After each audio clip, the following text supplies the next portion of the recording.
Welcome back to Midday Kentucky, everyone. Well, have you ever wanted to know more about the Keto Diet? Amanda Nighbert is our brand new registered dietitian that will be coming into the show every month and helping us answer some really important questions. Now, of course, she's not only just a dietitian, she specialises in weight loss and nutrition as well. Welcome to the show, my friend. Yes, thank you. We appreciate it. Now, we've been seeing you with Chef Alison Davis. That's right. And you have been teaching us, I think you did one last week and you got another one coming up. That's right. I love the idea because Alison Davis from Wild Time Cooking keeps telling me I should be doing keto.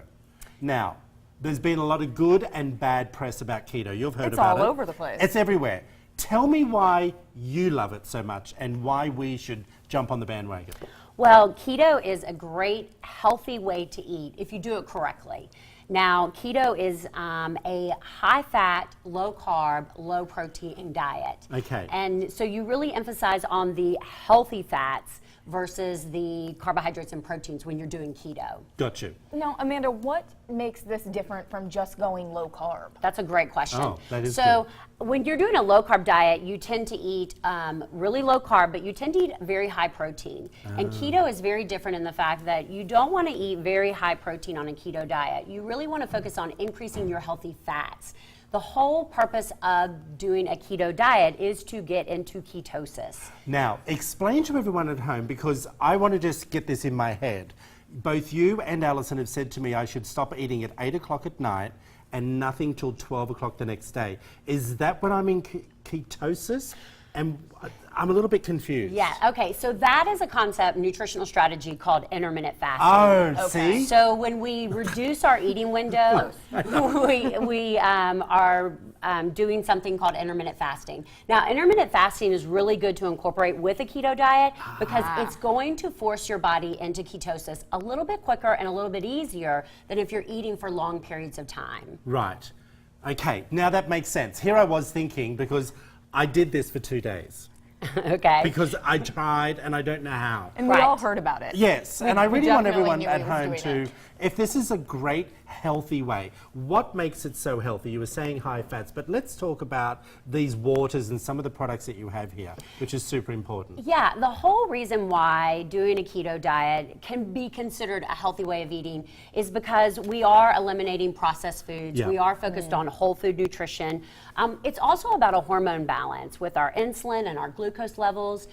Fat, when we gain weight, it's all about regulating our insulin levels. So when we do a keto diet, we're always keeping our insulin levels very low, and that's a good thing. Right. So the foods that we want to incorporate are going to be lots of veggies. Of course. Lots of green veggies. They're going to be the lowest in carbohydrates. We want to incorporate healthy fats, and that's really key. It's not about going out and eating all the bacon you want. You know, you do want to be very picky about the quality of the fats that you're using. Quality butter, good coconut oil. This is huge. Yeah, you do. Again, it's a very high fat diet. So your fat intake can be upwards to 60 to 70% of your caloric intake. Is that good? Yeah. It can be if you're doing it in the right balance with the right products, for sure. Okay. We all have grown up in this like fat-free, low-fat generation, and it's not good for us. It's not helped us lose weight. Our obesity rate is through the roof. So there's a lot of new research coming out about ketosis and a higher fat diet.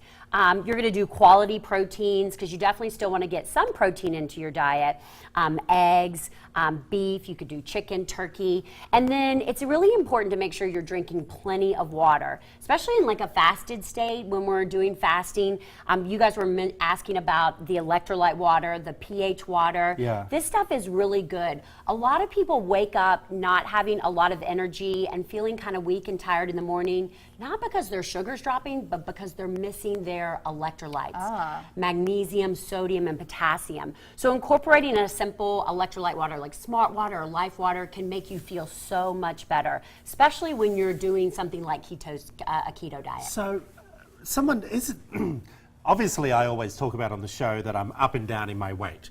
Being an ex-smoker, if the minute I feel stressed, I'm hoofing into the food, where normally I'd go and have a cigarette. Right. I feel healthier for it, but is doing the keto diet with the intermittent fasting something that is an added bonus? Yes. Or like putting them together? Definitely. Combining the two is just going to increase your results. Now, the keto diet, it's not really intended to be done. I mean, you can do it for long, long periods of time. My problem with long-term keto is just it's not quite sustainable. Really? The thing about keto is if you do really want to give it a go, you want to commit to it for a certain period of time because you can't really dip in and out of ketosis. It takes a couple of days to get into ketosis. So that's why when you said I did it for 2 days, you know, you may not have quite gotten all the benefits. But you felt like it. In 2 You days. felt deprived. If you know me, like everyone we does at heard. home, Yes. 48 hours, I'm good. Yes, I'm good. yes. If you want to find out more information about Amanda, there it all is up there. Her next 7-week online program begins August 27th. 27th, yeah. There it all is there, everyone. Back after this short break, you're watching Midday Kentucky.